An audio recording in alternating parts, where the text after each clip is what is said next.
Halo guys, welcome back again to my channel bersama saya Hanson di sini dan seperti biasanya setiap harinya saya akan buatkan video seputar cryptocurrency. Apa kabar kalian hari ini semuanya? Semoga dalam keadaan yang baik-baik saja. Teman-teman, di video hari ini kita kembali akan membahas karena sudah di hari Minggu lagi mengenai apa yang kira-kira kita bisa expect untuk minggu depan secara data dan event ekonomi. Dan saya rasa minggu depan akan menjadi salah satu minggu yang cukup volatile karena ada beberapa data yang sangat dinantikan oleh para investor yang bakalan kita bahas juga di video hari ini. Beserta juga tentunya kita bakalan update secara price action kira-kira apa yang sedang terjadi di Bitcoin. So, stay tune terus sampai akhir video jika kalian tertarik tentang semua itu. Sekarang kita bakalan mulai dari market cap terlebih dahulu. Per hari ini secara global market cap crypto berada di angka 1,08 triliun dolar atau naik sekitar 0,49%. Nah, di top 10 coin sendiri sebenarnya kita melihat dominan berwarna hijau. Satu-satunya yang merah itu cuma Tron, teman-teman. Sisanya mengalami kenaikan antara 0, sekian persen hingga kurang lebih 5% dan menjadikan Solana hari ini sebagai top performer dengan kenaikan 5,54% menuju 21,37 dolar. So, itu adalah outlook sementara dari beberapa top coin yang ada. Sekarang kita langsung aja masuk ke berita dan data terbaru hari ini. Nah, teman-teman, kita bakalan lihat untuk 7 hari ke depan kira-kira ada event dan data ekonomi penting apa yang perlu kita waspadai. Dan sebenarnya untuk awal minggu itu kita udah start dengan sebuah data yang high impact kategorinya di tanggal 2 Oktober, yaitu adalah data ISM Manufacturing PMI. Disertai juga ada beberapa anggota Fed yang juga bakal memberikan speech. Salah satunya adalah kakek Powell sebagai ketua Fed, teman-teman. So, dari tanggal 2 Oktober saja kita sudah akan kedatangan dua event ini.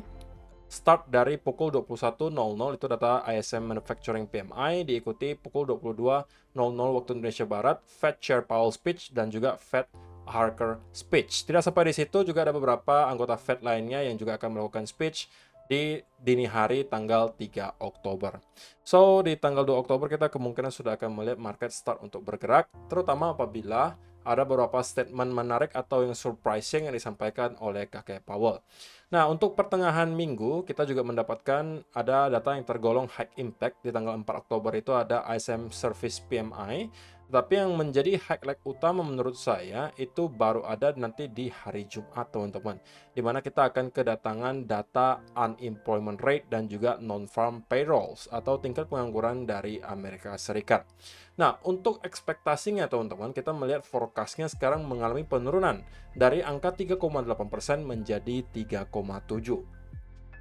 Tentunya saya secara pribadi harapannya justru bukan menurun ya teman-teman, tapi mengalami kenaikan. Karena sekali lagi, The Fed itu sekarang pengennya gitu teman-teman, inflasi terus mengalami penurunan, tapi mereka pengen melonggarkan sedikit untuk tingkat pengangguran. Artinya mereka merelakan sedikit tingkat pengangguran itu mengalami kenaikan. Tujuannya apa? Sekali lagi, kalau misalnya semakin banyak orang yang menganggur di sebuah negara, logika sederhananya adalah otomatis spending juga akan berkurang. Karena orang-orang yang kemudian ke PHK tersebut pasti kan nggak mau spend terlalu banyak uang mereka karena mereka sedang tidak mempunyai pekerjaan.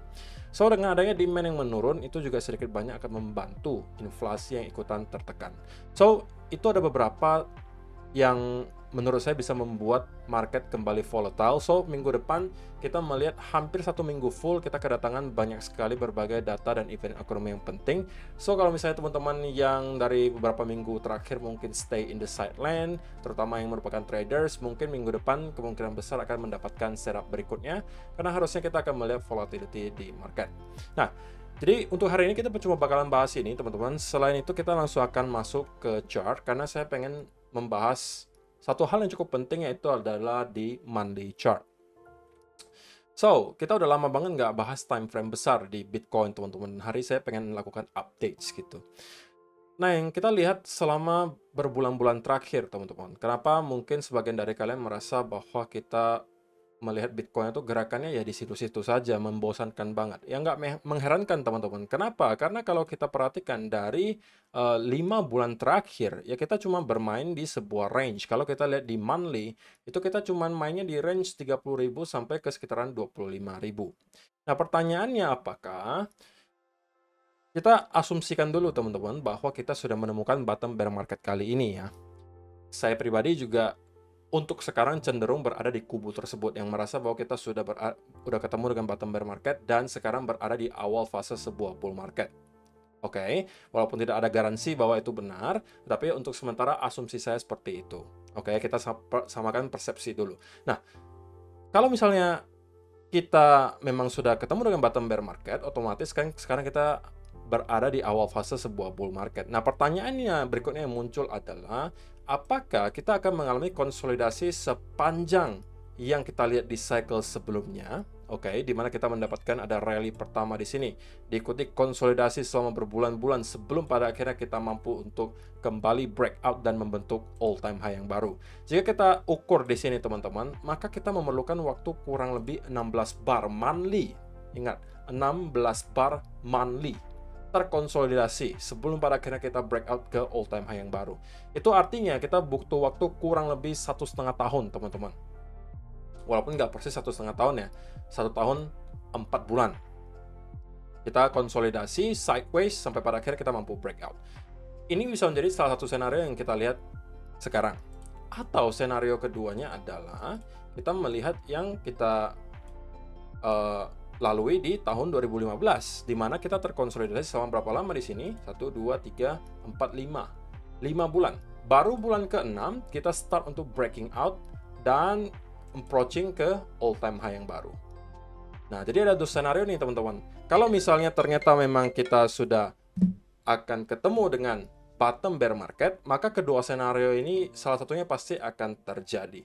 Tentunya untuk sementara harapan saya adalah senario kedua ya teman-teman, yaitu yang ini, di mana kita memang sudah menyelesaikan konsolidasi dan siap untuk kembali mengalami rally ke atas. Walaupun tentunya kita nggak bisa expect bahwa kita langsung akan ketemu lagi ke all time high dalam beberapa bulan ke depan, tapi at least kita mungkin bisa menuju ke area yang lebih tinggi, retest, dan kemudian mungkin start kembali menuju ke all time high terakhir di sekitaran 69.000.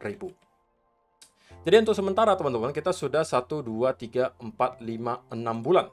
Oke, nah kalau misalnya memang kita akan melakukan breakout dari sini, ini adalah sebuah range ya teman-teman. Oke, ini adalah range yang kita sudah hadapi selama berbulan-bulan terakhir.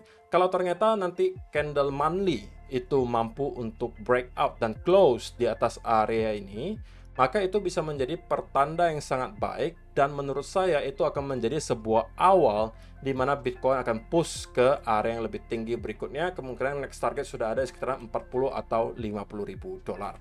So, untuk sementara, saya rasa chance di mana kita sudah ketemu dengan bottom market itu terlihat cukup oke. Dan juga sekarang kita berada di awal sebuah bull market. So, kita bisa aja sudah menyelesaikan konsolidasi yang kita lihat di sini. Salah satu katalis yang sekali lagi juga bisa membuat kita menyelesaikan konsolidasi ini lebih cepat adalah apabila kita sampai bisa melihat spot Bitcoin ETF itu di approve. Nah, kalau misalnya kita bicara soal time frame yang lebih kecil, teman-teman, sebenarnya tidak ada perubahan berarti yang bisa saya sampaikan ke kalian. Pada intinya adalah kita masih melihat bahwa Bitcoin mampu breakout dari trendline, terkonsolidasi, dan sekarang sepertinya mencoba untuk bersiap mengalami rally berikutnya. Saya masih berada di kubu yang sama dengan yang saya sampaikan di video kemarin. Short term saya bullish, minimal saya merasa Bitcoin akan break di atas 27.500 di sini. Target berikutnya di sekitaran area 28.200 dan target terakhir mungkin ada sekitaran area 30.000 dolar. Oke, jadi untuk teman-teman yang mungkin sudah mempunyai posisi long dari sekitaran area di sini, saya rasa belum ada alasan untuk kalian mungkin closing posisi kalian. Dan saya pribadi juga masih secara aktif kalau misalnya mendapatkan setup baru, saya juga akan mencari peluang untuk long. Nah, invalidasinya seperti apa? Invalidasinya adalah sesimpel teman-teman, jika kita pada akhirnya mampu break dari area trendline di sini, maka kemungkinan senario di mana kita sudah breakout dan terkonsolidasi itu bisa saja terinvalidasi. Oke, terlebih lagi kalau misalnya kita break dari area trendline di sini dan juga dua trendline ini intinya, maka ini bisa menginvalidasi skenario di mana kita akan melanjutkan kenaikan dari sini dan justru kembali drop dan membuat wave kedua di sini. Yang artinya kita bisa consider ini sebagai sebuah fake out. Tapi untuk sementara saya belum melihat skenario tersebut probability-nya cukup tinggi untuk terjadi. Yang bagi saya terjadi berikutnya yang probabilitasnya paling tinggi adalah masih kita akan melanjutkan kenaikan dari sini. Dan sekarang kita masih berada di fase konsolidasi. Ingat teman-teman, kita berada di hari Minggu. Otomatis biasanya akan ada percobaan untuk melakukan manipulasi pasar, terutama untuk teman-teman yang mungkin scalper gitu ya, yang short term traders, bisa aja market maker mencoba menarget kedua area di sini untuk di break, sehingga kedua kubu yang melakukan short maupun long itu sama-sama kena kalau stop loss-nya berada kurang lebih di sekitaran area di sini. Jadi kalian harus super aware kalau misalnya kalian masih mempunyai posisi terbuka baik itu short maupun long, karena ada potensi bahwa kita akan melihat percobaan untuk penjemputan likuidasi terjadi biasanya di hari Minggu. Oke? Tapi in the end of the day saya masih melihat kita akan melanjutkan kenaikan dari sini. So, saya rasa itu aja yang perlu saya sampaikan di video hari ini, teman-teman. Terima kasih untuk kalian yang sudah menonton sampai selesai. See you in the next video. Bye-bye.